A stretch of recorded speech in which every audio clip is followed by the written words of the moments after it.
how to open a list of widgets on the lock screen on the Samsung Galaxy S24 series. Now, if you lock up your device and if you want to view a list of widgets on your lock screen, all you have to do is just open up the lock screen, then tap on the clock panel at the top.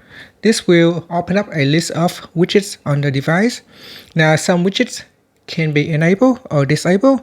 If the widgets that you are looking for is not showing in the list, you can go into settings and add it in.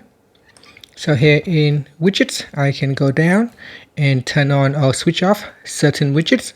So here we've got the music widget, weather, today's schedule, next, alarm, routines, smart things, voice recorder, and digital well-being.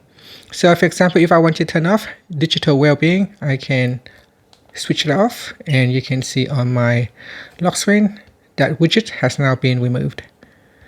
And that's it. So that is how you can turn it on or switch it off on the Galaxy S24 series, and how you can open to view a list of widgets on the lock screen. Thank you for watching this video. Please like and subscribe to my channel for more videos.